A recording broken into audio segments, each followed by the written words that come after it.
Hola a todos, ¿cómo están? Bienvenidos a un nuevo encuentro del ciclo de charlas en vivo Azar en Acción. Acá nos encontramos nuevamente en la primer charla del mes de noviembre, muy contentos como con cada uno de los encuentros que venimos teniendo, de compartir este espacio de divulgación del conocimiento con todos ustedes. Bueno, ya adentrándonos en la charla del día de hoy, y a medida que vamos dándole unos segundos para que se vayan sumando nuevos oyentes, los invito a que nos cuenten desde dónde nos están escuchando, que nos encanta leerlos y también aprovechamos al final de la disertación para retransmitir desde los distintos puntos de la Argentina o mismo desde el exterior que nos están escuchando. Así entre todos, nada, nos conocemos aunque sea virtualmente.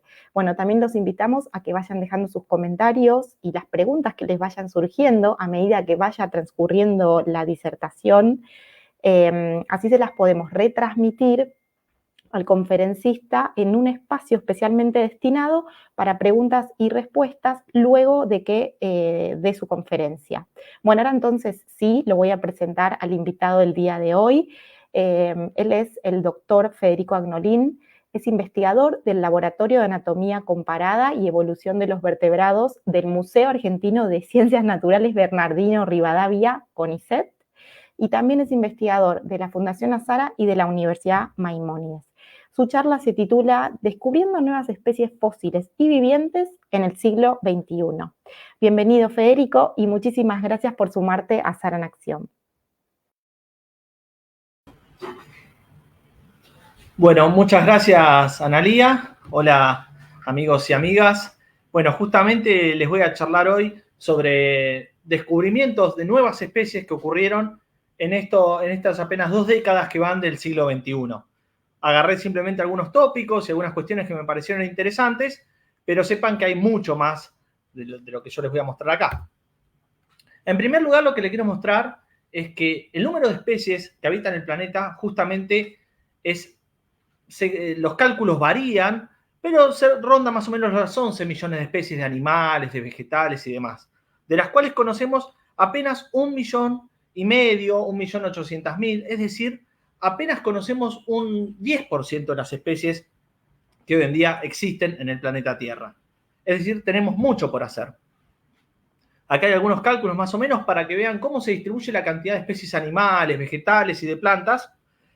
Y fíjense que los cálculos previos no tomaban en cuenta, por ejemplo, a las bacterias, las cuales están descritas prácticamente ninguna se conoce científicamente, muy pocas se conocen científicamente. Así que si lo tomamos como parte de los seres vivos que son, en realidad nos falta conocer muchísimo, pero muchísimo más. Y para que se den una idea, acá les muestro un gráfico que indica las especies descritas en verde y las especies que aún nos faltan por describir en amarillo.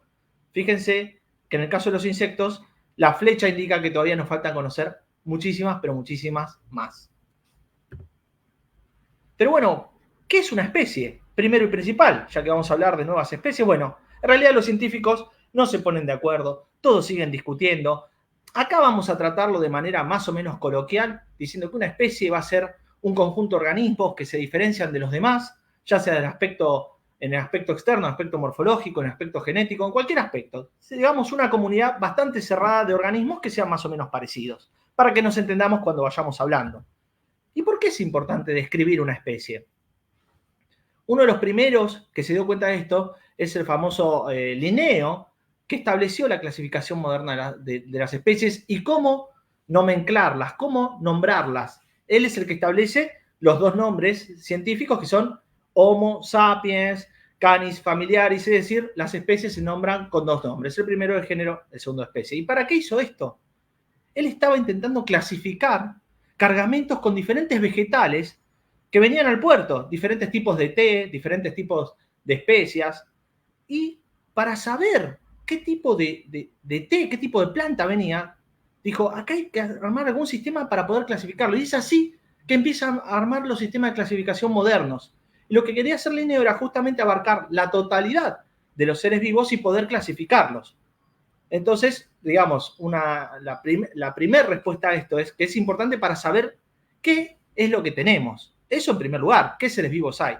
Y en segundo lugar, y esta importancia se le va a dar casi más de un siglo después, Darwin, que dice, las especies evolucionan, las especies cambian. Entonces, para conocer también la historia de la vida en la Tierra, tenemos que saber qué especies hay. Si bien Darwin no era una persona que consideraba la especie como algo real, sino simplemente consideraba como variaciones dentro de la naturaleza, él estaba interesado en entender la especie, pero desde el punto de vista del árbol genealógico.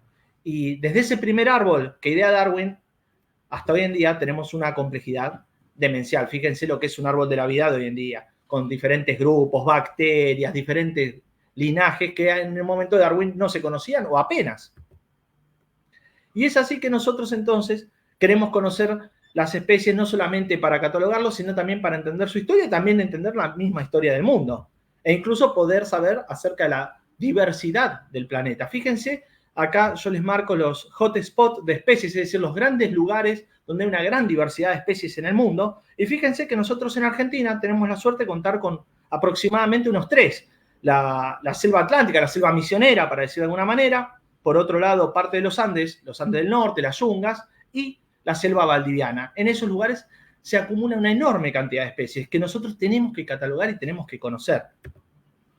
Pero fíjense que en contraposición al gran número de especies que tenemos, el número de artículos que los científicos dedican a describir especies en nuestro país es relativamente bajo. Fíjense que acá se marcan todos, ¿no?, los países del mundo y la cantidad de artículos que se publican por país. Y si uno ve la cantidad de artículos o de investigaciones que se hacen por cada kilómetro cuadrado, cada 1000 kilómetros cuadrados, perdón, va a ver que en nuestro país estamos bastante flojos. Y en especial en lo que se trata de los vertebrados. Es decir, todavía nos falta muchísimo conocer, a pesar de que tenemos 3 hotspots de diversidad. ¿Qué otra importancia tiene reconocer especies? Bueno, puede tener importancia médica. Fíjense, esta es una víbora coral, una especie muy común, que lo que tiene es un veneno perjudicial, obviamente, para el ser humano, mortal. Esta especie, en un comienzo, los primeros naturalistas creyeron que había una sola especie de coral, o unas pocas, hasta la llamaron Micrurus corallinus. Pero claro, cuando uno empieza a estudiar en detalle, empieza a ver los taxónomos, que son los investigadores que se dedican a esto, empiezan a explorar, ven que la diversidad es mucho mayor. Y hoy en día tenemos varias docenas de especies de víboras de coral, y cada uno con un tipo de veneno diferente, que actúa diferente, o con una dosis más o menos letal. Es decir, el conocimiento de las especies también puede tener importancia médica. Y para que se den una idea, una de las últimas especies, la última especie que se describió de este género, de las corales, fue en el 2018. Es decir, siguen apareciendo especies nuevas. Fíjense qué linda que es, esta procede de la zona del Mato Grosso. Fíjense qué características tan curiosas, qué coloración tan particular tiene. Es decir, es una especie llamativa y sin embargo había sido pasada por alto. Pero no tenemos que ir demasiado lejos. Un ejemplo de acá mismo, de Argentina, es la descripción reciente del escorpión que tiene más importancia médica de Argentina.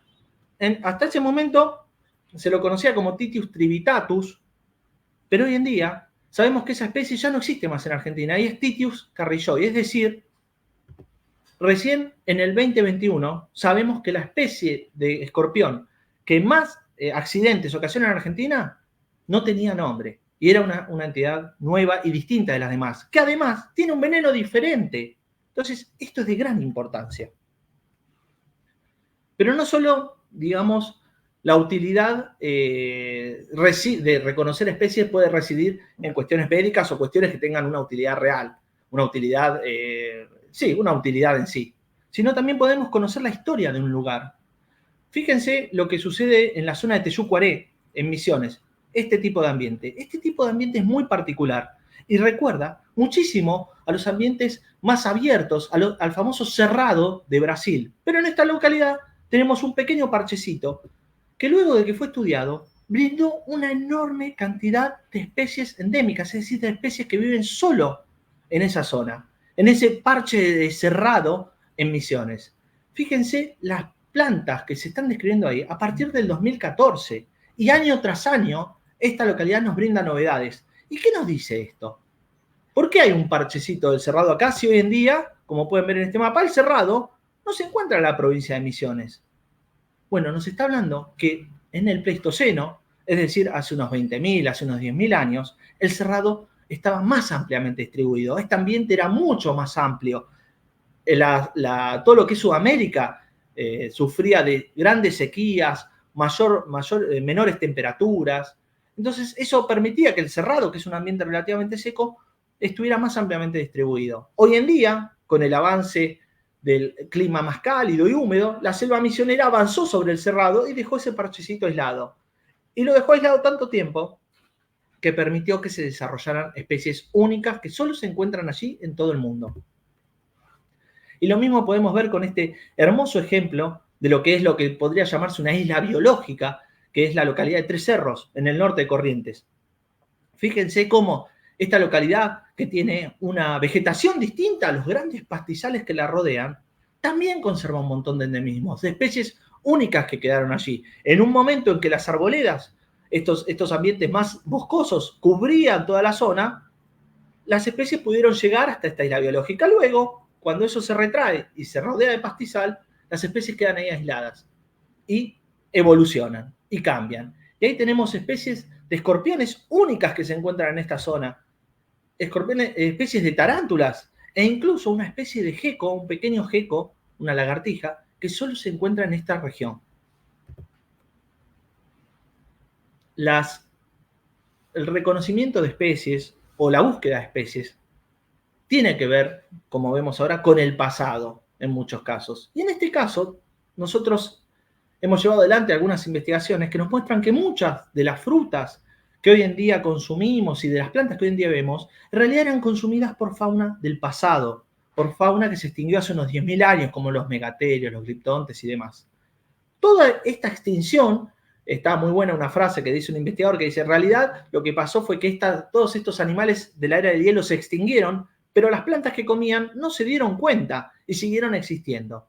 Y es por eso que hoy en día nos podemos encontrar algunos relictos como estas plantas del género Grías, que es un árbol enorme que seguramente era consumido por la megafauna, y hoy en día aparecen apenas en parches muy pequeños y muy reducidos. Entonces los investigadores recorren las selvas del norte de Sudamérica para encontrar estos relictos, estas plantas que están en poblaciones reducidas y así poder determinarlas. Y la cuestión es que encontraron muchísimas especies. Fíjense, ahí está Xavier Cornejo, que es uno de estos investigadores, que estamos hablando de plantas del tamaño de un árbol, es decir, son especies nuevas descritas en el 2016, como este caso, pero son de gran tamaño y están en peligro. ¿Por qué? Porque justamente los animales que las dispersaban y que las consumían ya desaparecieron hace 10.000 años. Pero bueno, hablamos de selvas, hablamos de zona de Misiones, hablamos de Corrientes, hablamos de campos, pero tenemos que tener en la cabeza también que muchos de estos hallazgos de especies nuevas pueden darse en cualquier lugar. Fíjense este ácaro descrito en el 2019, justamente en estas plantitas que son claveles del aire, que se llama Cryptognathus amalfitani. ¿Por qué se llama así? Porque justamente apareció en el predio que rodea al estadio de Vélez Sarsfield en plena ciudad de Buenos Aires. Apareció justamente en estos árboles donde este ácaro vive. Bueno, es una especie nueva que apareció en plena ciudad pegado a la cancha de Vélez. Yo, digamos, hago referencia a esto porque soy hincha de Vélez, así que bueno, no quería comentar. Pero más allá de eso, sepan que tenemos novedades en todos lados. E incluso muchos investigadores se pusieron a trabajar durante la pandemia.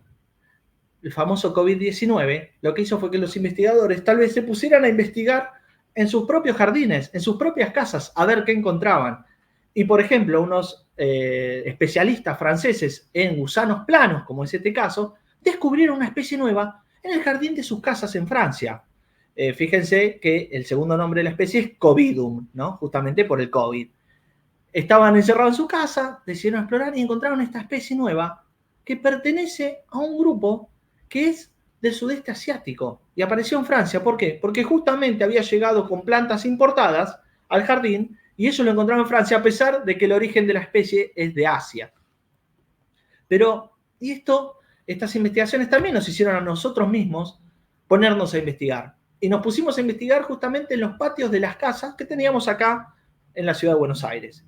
Y en este caso hemos encontrado varias novedades. Y fíjense arriba a la izquierda, esta especie de justamente gusano plano también, con un hermoso diseño, lo encontramos en el 2018. Y en ese momento no sabíamos qué especie era, porque todavía no estaba descripta. En ese mismo año, para Brasil, se describió esta especie que se llama Invira flavonigra.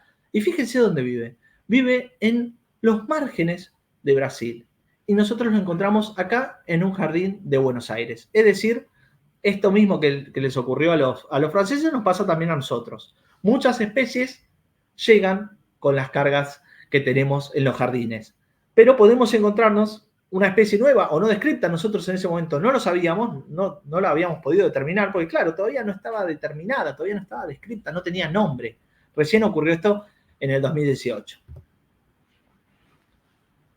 Pero las nuevas especies o estas nuevas concepciones no las tenemos que buscar solamente en la naturaleza. Para eso existen los museos y para eso están las colecciones.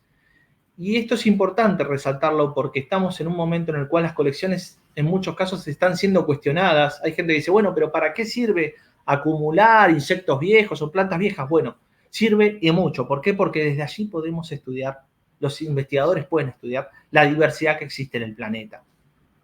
En los museos, fundamentalmente los grandes museos, Museo Nacional de Buenos Aires, el Museo de La Plata, el Museo del Miguel Lillo en Tucumán, Córdoba. En los grandes museos históricos antiguos tenemos una enorme cantidad de muestras que vienen juntándose desde el 1800. Entonces, tenemos una enorme cantidad de información disponible y podemos comparar qué pasaba en aquel entonces y qué pasa ahora con las mismas especies en las mismas localidades. Tenemos no solamente los insectarios, no solamente los depósitos en los cuales hay mamíferos y demás, sino también plantas, los grandes herbarios. Son de fundamental importancia para entender la diversidad del pasado y del presente. Fíjense la enorme cantidad de piezas que hay e incluso las diferencias entre las distintas especies pueden ser mínimas, apenas de detalle. En este caso nosotros analizamos, para poner un ejemplo, una colección, mismo en Félix de Azara, una importante colección del mastozoólogo Elio Mazoya, que fue un investigador que se especializó en el estudio de roedores. Acá Mazoya colectó miles y miles de ejemplares, que los estudió hasta la década más o menos del 80, del 90. Bueno, esa gran cantidad de individuos nosotros los volvimos a estudiar, pero con nuevos criterios. No es lo mismo el criterio que tenía Mazoya ni el criterio que tenía Linneo que los criterios que existen hoy en día. Y nos llevó a estudiar miles y miles de ejemplares que resultó en el descubrimiento de unas 15 especies nuevas de mamíferos para Argentina, que la mayoría son roedores, pero incluyen también un zorrino y un murciélago, es decir, una gran diversidad que aún existe y que tenemos que salir a buscar. Otro ejemplo es esta nueva especie que describieron para lo que es Perú, se conoce por ejemplares herborizados a fines del 1700. Es decir, los investigadores fueron a los herbarios de los museos y se encontraron con una planta que no habían visto antes, que no habían encontrado en la naturaleza, pero que sí la encontraron en los herbarios. Y la pudieron reconocer como distinta. Había sido mal clasificada desde hacía más de 2 siglos. La cuestión es que mientras estaban desarrollando el trabajo, pudieron encontrarla viva. Entonces hoy en día sabemos que Tagetes dombei, que es esta especie a la cual nombraron sobre la base de los ejemplares de herbario, también la podemos encontrar en la naturaleza. Pero no siempre es así. Fíjense, esta especie de Oxypetalum timbense, colectada en el sur de Brasil, solamente se conoce por un ejemplar de herbario. No sabemos, colectado hace unos 45 años, no sabemos si esta especie sigue viva, si no, no tenemos idea. Solamente tenemos este documento en un herbario. Entonces, vean la importancia, la gran importancia que tienen los herbarios y los depósitos en los museos. Este es otro ejemplo. Esta es una especie de lagartija que se llama Contomastix charrúa, que justamente se conocen solamente un par de ejemplares depositados colectados en la década del 70 en lo que es estos ambientes costeros muy frágiles de Uruguay, de la costa uruguaya. Y fíjense que se lo conoce ese puntito blanco que se ve en Uruguay, es de donde procede esta especie. Es decir, se la conoce de apenas un lugar pequeño, con un ambiente muy específico, que seguramente se encuentra posiblemente en peligro o ya extinta. Posiblemente algunas de estas especies que estamos viendo, que solo se conocen por ejemplares en el museo, ya no existen en la naturaleza. Pero no solamente tenemos esos casos. Como yo les contaba, han ido cambiando los conceptos de qué es una especie y qué no.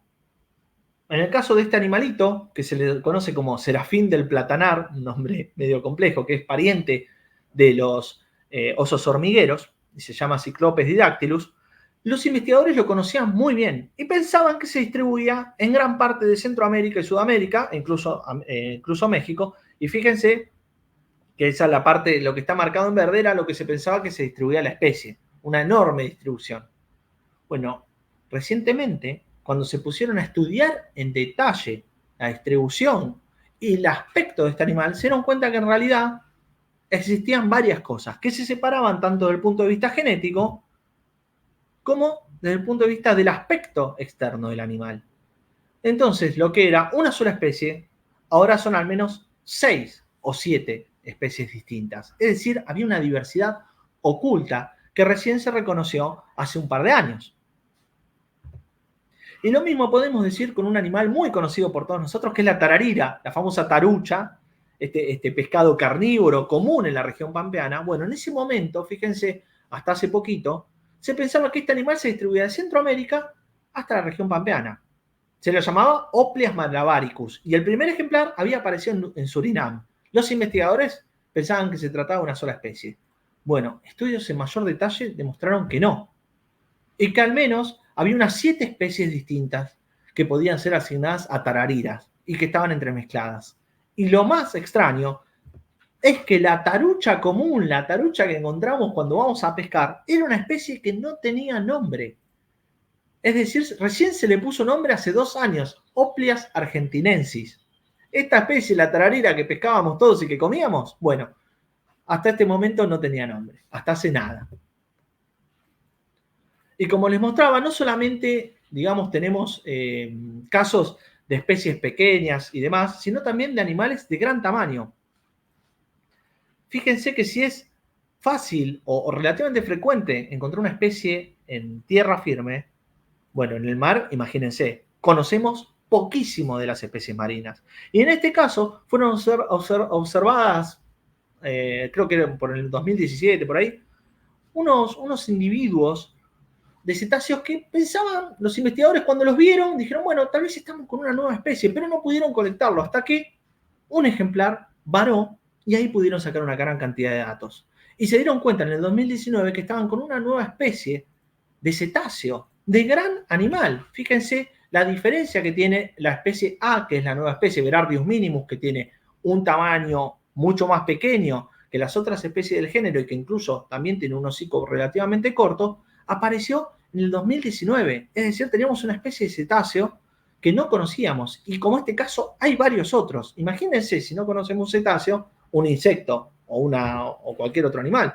Y lo mismo, por ejemplo, con las orcas. Tenemos una gran cantidad de tipos. Los investigadores han definido una serie de tipos, pero fíjense lo que es el tipo D, que tiene una cabeza totalmente distinta a las otras orcas, un parche muy pequeñito del ojo. Bueno, todavía no tiene nombre y seguramente es una especie nueva que se distribuye en aguas subantárticas. Entonces todavía tenemos sorpresas que nos deparan en animales tan grandes y conocidos como las orcas. Si eso ocurre en estos animales, como les decía, imagínense en animales más pequeños. Estas son arañas oonópidas. El grupo de aracnología del Museo Argentino de Ciencias Naturales es muy activo y en el año 2017 describieron unas 80 especies nuevas de arañas. Imagínense, en un solo año describir tal cantidad. El problema no es solo ese, sino que hay grupos como las zoonópidas o avispas ignomónidas, en los cuales es casi más fácil encontrar una especie nueva que una ya conocida, porque nunca fueron estudiados en detalle en toda la historia. Hay grupos que nunca fueron estudiados. Entonces es muy probable encontrar especies nuevas y lo más probable es que no sepamos absolutamente nada de su diversidad. Y acá quiero pasar a otro tema que se relaciona, si se quiere, con algo ridículo o con algo muy particular, que es la criptozoología. ¿Qué pasa? Muchos investigadores se encuentran con relatos de la gente que vive en la zona que hablan de animales raros, perdidos, particulares, y en muchos casos se los ha tomado como leyendas rurales o equivocaciones, pero en realidad cuando se le empieza a prestar más atención a los pobladores, que son los que realmente saben porque están viviendo en el lugar y conocen a los animales, se empezó a ver que, bueno, que había que dar más bolilla. Y este es un caso de el Ka-Niu, eso se le dice en Laos a este animal parecido, a, si se quiere, a una ardilla, que se vendía en los mercados y se consumía. Cuando los investigadores lo vieron, no lo podían creer. Se trataba de un género y especie nuevo, pero que además, no solamente eso, pertenecía a una familia que se pensaba extinta desde hace unos 40 millones de años. Es decir, teníamos 40 millones de años de espacio desde el último de los diatómidos hasta la actualidad. Y este animalito lo consumían en los mercados de Laos. Y otro tanto, cualquiera que haya ido al Chaco y que haya hablado con los pobladores locales, hablan que hay una especie de pecarí adicional. Está el quimilero, está el de collar, está el de barbijo. Bueno, y ellos dicen, hay otra especie que es más grande, que va de a pocos ejemplares y demás. Y eso permanecía como una leyenda no confirmada. Bueno, en el 2007 la encontraron y le pusieron nombre, Pecarí maximus. Y como pueden ver en el bote de abajo, el ejemplar que sirvió para poner nombre a la especie fue un ejemplar que fue cazado por cazadores locales y que se lo comieron. Así que lo único que nos queda es el cráneo. Pero lo que sí sabemos es que los pecaríes, la gente tenía razón cuando decía que había una especie más que aún no estaba conocida. Y en particularidades de lo que ha ocurrido en los últimos años, podemos mencionar, por ejemplo, a esta especie del sudeste asiático, descrita en el 2012, que es el único caso de roedor que es casi edéntulo, es decir, no tiene dientes. Fíjense, acá lo señalo con el cursor, fíjense que no tiene dientes, salvo los incisivos, no tiene molares, no tiene nada. Esto es único en un roedor.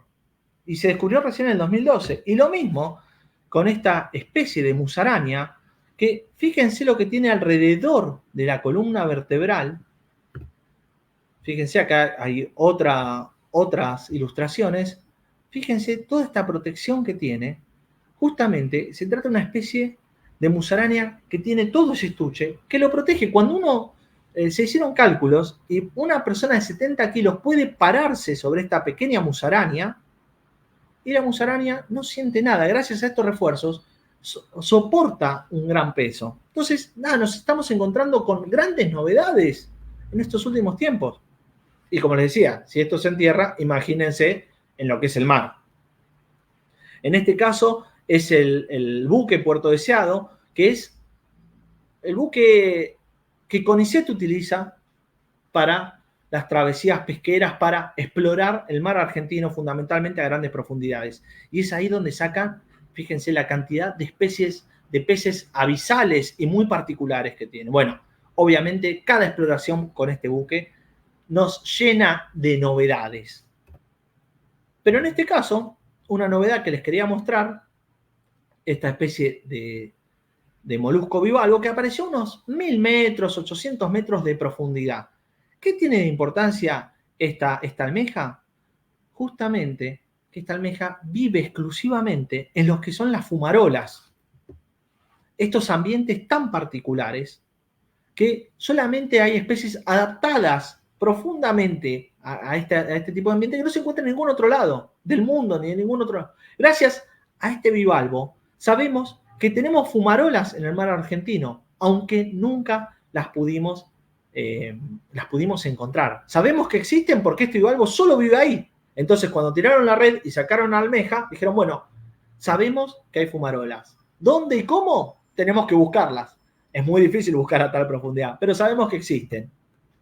Bueno, y estos ambientes son muy particulares y muy importantes desde el punto de vista para entender la evolución y el origen de muchos grupos de animales. Y una de las, si se quiere, cosas más curiosas que ha ocurrido en estos últimos años es el hallazgo de estos animalitos que se llama dendrograma, género dendrograma, dos nuevas especies que aparecieron en unas profundidades de 800 y 1000 metros en lo que es Oceanía. ¿Cuál es el problema? Estos animales los encontró un investigador en un frasco y se encontró con que en realidad pertenecen a un grupo que se pensaba extinto hace unos 400 millones de años. Fíjense, acá el A es el dendrograma, la especie actual, y el E son especies extintas de la fauna de Ediacara. Es decir, una fauna totalmente diferente a la que tenemos hoy en día, que existía en el globo hace 400 millones de años. Entonces, fíjense las sorpresas que nos deparan las profundidades del mar. Claro, es un animal tan raro que ni siquiera sabemos en qué parte del árbol de la vida se encuentra, del árbol de los animales se encuentra. Lo que sí sabemos es que nos va a dar importantes datos sobre el origen todo de los animales. Y esto salió en el 2014, esto lo encontraron en el 2014, hace nada. Y bueno, hablando justamente, mezclando la paleontología, mezclando Ediacara, nos encontramos con esta imagen, que es una imagen de los mares hace unos 400, 300 millones de años antes del presente. Y ahí lo tenemos a Stephen Gould, que nos dice algo muy importante.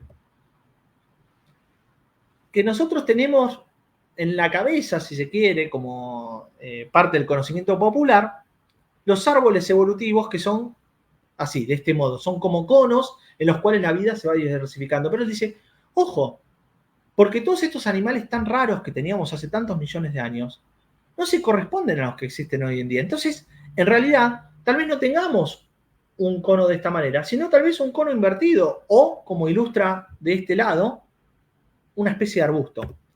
Entonces, lo que nos dice es, cuidado, que lo que nosotros tenemos hoy en día es apenas un reflejo de los aspectos de los animales que nos vamos a encontrar en el pasado. Es decir, el pasado era mucho más diverso y más dispar de lo que tenemos hoy en día.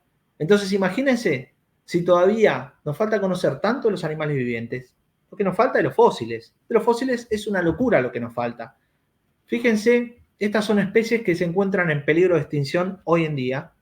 La mayoría no tiene registro fósil. Fíjense, hay grupos enteros que no se fosilizan por las características que tienen. Por ejemplo, las babosas. Las babosas prácticamente no hay fósiles. ¿Por qué? Porque tienen el cuerpo blando. Entonces no se van a fosilizar. Otro caso es el de los pulpos. Existen muy pocos fósiles de pulpos, de lombrices, ni hablar de amebas y otros organismos que no se ven a simple vista siquiera. Entonces, el registro fósil con estas cosas es muy, muy difícil. De hecho, también se fosiliza apenas una especie de las 120.000, cada 120.000 especies se fosiliza una, es decir, un número prácticamente irrisorio y nunca nos va a permitir saber cómo era el pasado. Esa es la realidad y nunca vamos a poder llegar a aproximarnos al número de especies que existió de ningún linaje. Fíjense en el caso de los dinosaurios, acá hay algunos gráficos que nos muestran el número de dinosaurios encontrados, número de especies, y estamos muy, pero muy lejos de acercarnos al número real o siquiera de conocer las especies raras de dinosaurios. Todo lo que conocemos, en realidad, son los dinosaurios de aspectos y de características más comunes y que serían más frecuentes. Las especies raras, lo más probable es que no las conozcamos y que nunca las lleguemos a conocer. Y esta es otra cuestión que tiene el registro fósil, que es que no solamente depende del registro en sí, sino también de poder encontrarlos. Fíjense, si uno calcula la cantidad de huesos que se fosilizan, es mínima. Si uno agarraría los 45 millones de argentinos que vivimos hoy en día y quisiera saber cuántos huesos de estos 45 millones de argentinos, que cada uno tiene 206 huesos, ¿cuántos huesos quedarían como fósiles? El resultado sería que solo 9 huesos quedan como fósiles. Y para colmo, aunque se fosilicen, nos tiene que encontrar un paleontólogo. Y eso también es muy difícil. Por eso, el conocimiento que tenemos de los fósiles depende no solamente del registro en sí, sino del esfuerzo que pongamos nosotros los paleontólogos en buscar. Y es por eso que muchas veces la fuerza que uno ponga va a hacer la diferencia. Y este es el caso de José Bonaparte, un gran paleontólogo argentino, que fíjense cómo son estos gráficos de hallazgos de fósiles en Argentina. fíjense, ahí les pongo la flecha, en Sudamérica está lo celeste, que a partir del esfuerzo de José Bonaparte, los hallazgos de fósiles de dinosaurios en Sudamérica estallan, van por los aires y desde entonces no se detienen. ¿Por qué? Porque gracias al esfuerzo que fundamentalmente a partir de la década del 80 llevó adelante Bonaparte, hoy en día conocemos muchísimo más. De hecho, hasta su trabajo se conocían apenas 2 dinosaurios carnívoros que acá les estoy mostrando por unos pocos restos y hoy en día conocemos muchísimo más. Gracias a él y a la escuela que dejó. Y como les contaba, otro sesgo más, además, es que muchas veces conocemos a las especies, y en la mayoría de los casos, por un solo ejemplar. Por ejemplo, el famoso Carnotaurus, se conoce solamente un individuo, pero no solo eso. Hay muchas veces, en el caso de Carnotaurus tenemos un esqueleto casi completo, que solamente se conoce un hueso parcial. Este caso, que les muestro acá, es el del Oncosaurus, un dinosaurio descrito por Ameghino allá por fines del 1800, que se conoce solamente por un hueso incompleto. Y bueno, justamente todo este esfuerzo en estos últimos años brindó especies que no nos esperábamos ni cerca. Por ejemplo, este es el caso de Yacapil, que es un dinosaurio acorazado muy raro, estrafalario, que no pensábamos que podía aparecer. Bueno, en el 2022 describió esta especie que no sabemos muy bien en el árbol de los dinosaurios dónde se ubica. Especies descomunales como el Patagotitan, que se describió en el 2017, es uno de los dinosaurios más grandes que han existido sobre la faz de la Tierra, y sin embargo, no estaba conocido. Y lo mismo el Chucarosaurus, un animal de tamaño comparable, superan los 30 metros de longitud. Bueno, recién en el 2022 y el 2023 aparecieron estos animales. Bajadasaurus, otro dinosaurio totalmente particular, ahí lo tenemos a Pablo Gallina, que fue uno de los investigadores que dio a conocer el hallazgo. Fíjense las púas que tiene este animal en el cuello. Esto no se conocía previamente. Entonces nos estamos encontrando con grandes sorpresas, no solamente en el aspecto externo, sino también, este es el caso de Velociraptor, ahí está una linda ilustración que hizo nuestro amigo Gabriel Lío, que fíjense, este animal, la importancia que tiene es que conserva rasgos de un típico raptor, como la garra del pie muy bien desarrollada, pero un brazo extremadamente largo, es decir, es una especie de eslabón entre las aves y los dinosaurios raptores. Así que estamos encontrando especies que nos brindan claves para entender el origen de grupos modernos. Justamente esta semana acaba de salir este dinosaurio saurópodo fabuloso llamado Inawentu oslatus, escabezado por el amigo Filippi, que fíjense el tipo de cráneo que tiene, una conformación distinta, diferente. Eso salió esta semana para que vean que los descubrimientos no se detienen. Y acá, por suerte, en Argentina tenemos muchos. Otra ilustración de Gabriel Lío que nos muestra una reconstrucción aproximada de esta belleza. No solamente encontramos dinosaurios paleontólogos, no solamente encontramos dinosaurios, no solamente hay campo de los dinosaurios, hay campo para encontrar de todo. Nosotros estamos llevando adelante, encabezados por Fernando Novas, que es gran paleontólogo, una serie de exploraciones en el sur de la provincia de Santa Cruz. Fundamentalmente en lo que es la estancia Lanita, fíjense esos hermosos paisajes, bueno, muy alejados. En esta zona, los únicos antecedentes que existían eran de José Bonaparte, que había pasado y había encontrado huesos de dinosaurios saurópodos, estos dinosaurios de cuello largo, pero los dejó en el lugar, apenas se trajo unas muestras, y lo único que nos quedaba básicamente era esta foto que había sido publicada en un libro. Con este dato, fuimos y buscamos en toda la zona restos de vertebrados. Y nos encontramos con una gran sorpresa. En primer lugar, ese saurópodo que había sido visto por Bonaparte era una especie totalmente nueva, de la cual recuperamos gran parte del esqueleto y la llamamos Nulotitan glaciaris. Nulo, por quien está nombrado este animal, justamente fue el geólogo que llevó a Bonaparte al lugar. También dinosaurios herbívoros más pequeños como el Isacicursor, restos de dinosaurios carnívoros que luego pudimos nombrar como Macrotórax. Ahí está Mauro Aranciaga, que es quien encabezó la excavación y la descripción de este animal, que es totalmente nuevo. Todos estos hallazgos son a partir de 2019. Piensen que estamos describiendo un montonazo de especies hace apenas unos 4 o 5 años. Esta es una reconstrucción aproximada de cómo habrían sido el Nulotitan y el Isacicurso. ¿Pero solo tenemos restos de animales de gran tamaño en esta zona? No. Nos tiramos en el piso, nos pusimos a buscar y nos encontramos con pequeños caracolitos terrestres. La cuestión es que resultaron ser en su gran mayoría especies y géneros totalmente nuevos. Claro, imagínense si un dinosaurio de gran tamaño es desconocido, una pieza minúscula que apenas mide unos pocos milímetros, muy difícil de encontrar, y bueno, lo más probable es que sea un organismo totalmente nuevo. Y eso fue lo que nos fue ocurriendo.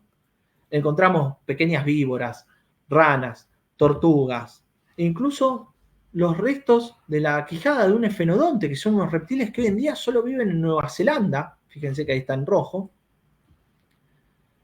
y que en ese momento los teníamos en Patagonia. Entonces, no solamente son restos de un animal muy pequeño, sino también que nos cuentan historias muy interesantes sobre cómo estaban dispuestos antes los continentes y cómo las faunas estaban conectadas. Hemos encontrado restos de aves, que también en un caso lo llamamos Cognes eutensis, en otro caso Yatenavis y Eugensis. Fíjense el tamaño pequeño del húmero de este animal. En este caso hay un dibujo de nuestra amiga Flor Sorsoli que hizo una hermosa reconstrucción de este pajarito. Fíjense todas las especies nuevas que les estoy nombrando, y esto lo encontramos a partir del 2019. Estos son dientes de un mamífero nuevo, una nueva especie de mamífero que se llama Magallanodo, que está reconstruida. Y una de las maravillas que pudimos encontrar en los últimos tiempos fue este diente que, como pueden ver, es minúsculo, no alcanza el centímetro de longitud, que perteneció a un ornitorrinco. A este ornitorrinco, que lo llamamos Patagorhynchus pasquali, es el registro más antiguo para el grupo, y obviamente nos habla de la conexión que existía entre Sudamérica y Australia hace unos 70 millones de años. A esto se suma el efenodonte, algunos caracoles, es decir, nos están contando toda una historia. Bueno, piensen que desde el 2019 para acá, una fauna y una flora que no se conocía, que apenas se conocía unos huesos saurópodos que había puesto Bonaparte en una fotografía, hoy en día es una fauna recontra diversa, con un montón de especies, un montón de linajes distintos en apenas unos pocos años. Así que fíjense el trabajo que tenemos por delante. Esto es apenas nada. Nosotros seguimos trabajando y año tras año estamos descubriendo especies nuevas, pero no solo nosotros. Obviamente en todo el país los grupos de investigadores, de taxónomos, de paleontólogos están trabajando y estamos por año describiendo muchas especies nuevas. Piensen que a nivel mundial, por año los investigadores reconocen unas 10.000 especies nuevas de animales y vegetales. 10.000 especies. Si uno lo compara con las especies que se extinguen, y son pocas porque por año se cree que se extinguen unas 20.000 especies. Es decir, necesitamos duplicar esfuerzos para llegar a conocer al menos las especies que se están extinguiendo. Bueno, entonces yo les quería en esta brevísima charla, quería que se lleven como conclusión que falta muchísimo trabajo por hacer, que muchas de las novedades que nos podemos encontrar están en el jardín de nuestra casa, están yendo a la cancha de fútbol o están ocultas en las selvas. Es decir, tenemos mucho por hacer y no podemos quedarnos de brazos cruzados. La taxonomía, los investigadores que nos dedicamos a describir especies nuevas, tenemos que seguir esforzándonos y tenemos que ser cada vez más. Bueno, les agradezco muchísimo por haber asistido a esta pequeña charla y espero si tienen algunas preguntas, lo que necesiten. Bueno, Federico, nada, impecable la charla, toda la información que hoy compartiste con nosotros, fascinante, nada, los estudios de caso, los ejemplos que fuiste compartiendo, me imagino que eso también habrá sido complejo, ¿no? Porque debe haber un montón como para mostrar. Nada, muchísimas gracias, la verdad, lindísima la charla. Gracias, Analía, y sí, es difícil seleccionar Tal cual. Porque enorme cantidad de especies nuevas que se están describiendo año tras año, y la verdad que es complejo el tema. Ahí apenas empezaba la charla, yo tenía ahí la primer filmina, se ha descrito hasta hace poco una nueva especie de orangután, es decir, estamos encontrando especies nuevas por todos lados. Mira, bueno, está buenísimo eso para la ciencia y para el conocimiento de nuestro patrimonio, ¿no? Ni hablar. Bueno, mirá, te voy, mientras le vamos dando unos segundos a ver a los oyentes si hay algunas preguntas y también nos cuentan algunos desde dónde nos están acompañando, pero bueno, les vamos a dar unos segunditos más a ver si decanta un poco toda la información que compartiste. Y le vamos a contar entonces que vos nos mandaste bibliografía adicional, que la fuimos compartiendo en el chat. Un link sobre nuevas especies, reportes de nuevas especies en distintos años, en estos últimos años, del Museo Argentino de Ciencias Naturales, y también un libro editado por Azara. Así que bueno, esos son de descarga libre y gratuita. También vamos a compartir que muy amablemente Federico nos pasó su correo, por si alguien quiere ponerse en contacto para escribirle por algo en particular de lo que hoy charlaste. Y bueno, vamos a ver algunos de los comentarios que fueron dejando. Ahora los voy a ir mirando y te voy compartiendo, ¿te parece? Sí, me parece bárbaro. Y bueno, como charlábamos, ¿no? Hace falta mucho por hacer. Creo que eso es lo que tenemos que tener en la cabeza, ¿no? Que muchas veces uno cuando va, incluso mismo en la universidad, te dice, no, bueno, está todo hecho. Bueno, falta de todo por hacerse y necesitamos cada vez más manos porque a medida que avanza el conocimiento, avanzan también las dificultades. Claro, totalmente, ¿no? Y aparte, ¿no? Esto de la importancia de también que la gente, ¿no? La ciencia ciudadana, que es algo medio nuevo y que la gente está también participando activamente, y esos ejemplos que contabas en el jardín de su casa, encontrar especies nuevas, obviamente, ¿no? Si encuentran algo, por ahí contactarse con gente que por ahí es experta, porque es así. Nada, en todos lados tenemos especies que pueden ser nuevas para la ciencia y bueno, todos son aportes que suman y son más que valiosos. Sí, no solamente especies nuevas, sino especies incluso muy poco conocidas o Claro, animales de tal los cuales cual, no o se... registros nuevos. Exactamente, entonces es fundamental que la gente participe, ¿no? En todas estas cuestiones. Nos hemos llevado sorpresas muy gratas de gente que nos muestra una foto o nos trae un caracolito o nos trae algo y resultó ser una novedad de importancia. Incluso en Sí, los fósiles. Cuando estamos en el campo, mucha gente se nos acerca, nos trae fósiles que resultan ser muy novedosos. claro. Bueno, buenísimo, buenísimo, Fede. Bueno, mira, nos estuvieron acompañando, nos estuvieron escuchando desde Castellón, España, María Sorribes Segura. Después, bueno, Roberto Sigliano, que es un oyente que en varias charlas está ahí presente, es porteño, también desde Punta Alta, provincia de Buenos Aires. Carlos Quintana, un amigo de la casa. Sí, un saludo a Carlos. Me sumo al saludo, que hace poquito también dio una charla en este ciclo lindísima también sobre el patrimonio paleontológico en la ciudad de Mar del Plata, así que los invito también a que vean esa charla que estuvo lindísima. Después Adrián Andreoli, Adrián, Erika y Regina desde la Reserva Natural Laguna La Petrona, también acá en provincia de Buenos Aires, también es un amigo de la casa y le mandamos un beso grande por acompañarnos hoy. Mariano Magnussen desde Miramar, muchos amigos también, Sí. sí, acompañándonos. Y bueno, y de hecho María Sorribes Segura dice, mira, lo de la criptozoología me encanta, además de que me está resultando muy, muy interesante. Quiero aprovechar para agradecer a la Fundación Azara en general y a Federico Agnolin en particular por toda la información a la que gracias a ellos he podido acceder para documentarme sobre la figura de Félix de Azara y su trabajo. Gracias. Bueno, gracias. Y sí, lo de la criptozoología, digamos, uno tiene dos ramas, una que es, bueno, la de pie grande, etcétera, que es más fantasiosa, pero después otros buscadores de especies enigmáticas o especies que figuran como leyendas urbanas y terminan siendo ciertas. Hace un par de décadas apareció el gecko más grande de todos, era parte de una de estas leyendas y apareció en una de las islas de Oceanía, si mal no recuerdo decir. Hay que escuchar muchas veces a la gente cuando uno piensa, bueno, a ver, vamos a buscar, vamos a ver, porque muchas veces termina teniendo razón. Totalmente. Bueno, y después, a ver, Ariel Lapa dice, en Río Negro, en la costa, en el área natural protegida Caleta de los Loros, Punta Mejillón, Pozo Salado, el año pasado se encontraron huellas de una especie de ave del terror, rionegrina Pozo salidensis.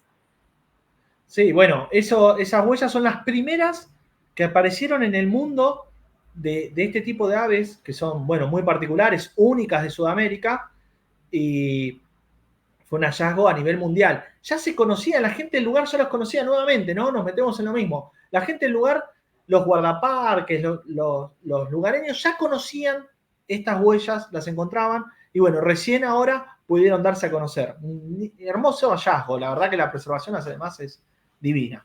Si las pueden ir a ver, vayan a verlas porque son una belleza. Mira, buenísimo. Gracias, Ariel, por tu comentario también. Bueno, y después hay felicitaciones, después Fede te invito a que veas en el chat también, hay saludos, felicitaciones por la charla, muy didáctica, muy entretenida, muy importante. Y bueno, algunas preguntitas que tenemos por acá, más agradecimientos que preguntas. Roberto pregunta, ¿qué opinión tiene de Forrest Galante? No, desconozco, no sé. Ahí me agarraron, no tengo opinión alguna. Ok, sí. Bueno. Y a ver qué. Bueno, acá que no recordaba exacto el link del libro que les comentaba de Azara, se llama 2 décadas descubriendo nuevas especies en la Fundación Azara, listado de las nuevas especies para la ciencia dadas a conocer por los investigadores de la institución. Y bueno, está el link, como les comentaba, de descarga libre y gratuita. Bueno, a ver, alguna que otra preguntita que tenemos, que la tengo por acá, un segundo. A partir de los hallazgos fósiles, ¿cómo se llega a la apariencia completa de la especie?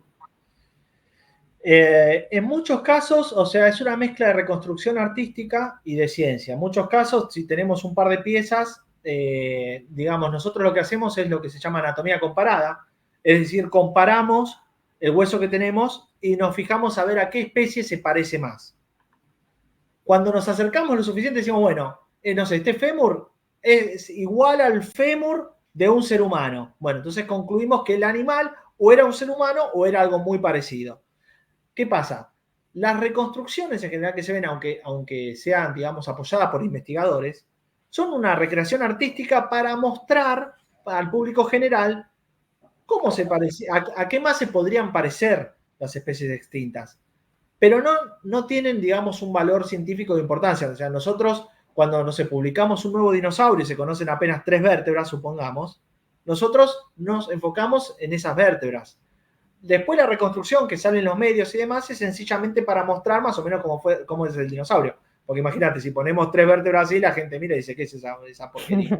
Nosotros intentamos mostrarlo, pero es una reconstrucción artística, digamos, ¿no? Sí. Bien, bien, bien. Buenísimo, Fede. Y bueno, una preguntita también que tenemos acá. ¿Quiénes deciden qué especies son nuevas y por qué? ¿Cómo funciona eso? O sea, ¿no? Bueno, eso es parte de lo que es el debate científico. Es decir, muchas de las especies que yo les mostré, algunos investigadores no están de acuerdo y consideran que que son parte de la variación de otra especie, que se incluye en otro lado. Es decir, todo esto lleva muchísimo tiempo de discusión y de debate. ¿Qué lo Sí. decide? En realidad no lo decide nadie. Simplemente cada uno va exponiendo las evidencias, las pruebas, y el que tenga mayor cantidad de evidencias es a quien se va a seguir en general. Pero esto siempre está abierto a nuevas evidencias, a nuevas pruebas. Imagínense con el surgimiento del ADN y la genética, del conocimiento del ADN y la genética, todo esto fue cambiando muchísimo. Lo que se pensaba que era una especie, muchas veces son varias, lo que se pensaba que eran varias es una. Es decir, esto está en constante Es debate. dinámico. Exactamente, no es algo fijo. Bien, bien, buenísimo, Fede. Bueno, si te parece, entonces ya no tenemos más preguntas, clarísimo. Vamos a ir haciendo el cierre de este encuentro. No sé si querés agregar algo más como cierre. No, me parece dos cositas. Una, como les decía, que es muy importante esta cuestión de que la gente conozca estos temas, mismo los chicos que están empezando, que sepan que hay muchísimo por hacer. Y segundo, como mostrábamos, por ejemplo, en las exploraciones que se hacen en la profundidad del mar y demás, la importancia también que tiene el Estado, en este caso CONICET, en fomentar y ayudar la ciencia y realmente darnos apoyo, porque si no es por muchas de los caminos estatales o del dinero que se pone en la ciencia, estos descubrimientos no podrían hacerse. Y bueno, estamos en un momento que se está cuestionando mucho esto y creo que vale la pena resaltarlo, ¿no? Que es necesario más apoyo a la ciencia y no menos para poder entender un poco el mundo en el que vivimos, ¿no? Adhiero a tus comentarios de cierre. Y bueno, entonces nada, muchísimas gracias por haberte sumado a este encuentro y vamos haciendo el cierre, que ya estamos justo en horario, así que nada, los invito a que pasemos a la última placa de cierre y simplemente vamos a hacer primero algunos agradecimientos y unos avisos. En primer lugar, obviamente quiero agradecerles a todos los oyentes que nos acompañaron en el día de hoy por haber compartido, al menos acá en Buenos Aires, una tarde recontra lluviosa, diluviando para mate y compu enfrente con esta charla fascinante, el mejor plan para este jueves a la tarde. Así que bueno, muchas gracias por haber estado del otro lado. A Paula Luqueño también quiero agradecer, es voluntaria de la Fundación Azara y es quien se encuentra en el detrás de escena en este momento para que pueda llevarse adelante esta charla con esta... de forma impecable, ella está ahí siempre monitoreando todo para que salga bien, así que muchísimas gracias Paula por tu compromiso y por tu ayuda. Y por último, bueno, nuevamente a vos, Fede, siempre es un lujo contactarte para distintas cosas, te he molestado porque trabajamos muy codo a codo y siempre, nada, es cómodo y es tu compromiso, tu entusiasmo, tu buena predisposición, así que nada, nuevamente te agradezco por haberte sumado para armar esta charla, que obviamente lleva mucho tiempo, pero estuvo lindísima y bueno, por haber aceptado la propuesta. Federico ya dio una charla en este ciclo en el año 2021 y bueno, los invito a que la vean, es sobre el naturalista Félix de Azara, también no tuvo desperdicio, la pueden ver en nuestra lista de reproducción en el canal de YouTube institucional. Así que bueno, eso en cuanto a los agradecimientos. Y para ir cerrando, algunos pequeños avisos. Todas las charlas, una vez finalizadas, quedan automáticamente grabadas en nuestro Facebook institucional, quedan como una publicación más. Así que la podrán ver ustedes o reenviar el link, pueden desde compartir, se la pueden pasar a quien no haya podido verla de manera presencial hoy. Y también, bueno, esto que les comentaba del canal de YouTube institucional, ahí hay una lista de reproducción que se llama Ciclo de Charlas Azara en Acción y ahí podrán ver las más de 15 charlas que ya tenemos subidas y realizadas sobre distintos temas de biodiversidad, de antropología y también de paleontología. Bueno, también los invitamos a que nos sigan en nuestro Instagram y que visiten nuestra página web www.fundacionazara.org.ar y que conozcan todos los proyectos que llevamos adelante en el país, conozcan nuestro staff, bueno, hay un montón de libros de descarga gratuita, bueno, van a poder conocer más en profundidad todo lo que realiza la institución desde hace casi 23 años. Bueno, muchas gracias a todos por acompañarnos hoy, siempre es un placer volvernos a encontrar en este espacio, será hasta el próximo encuentro.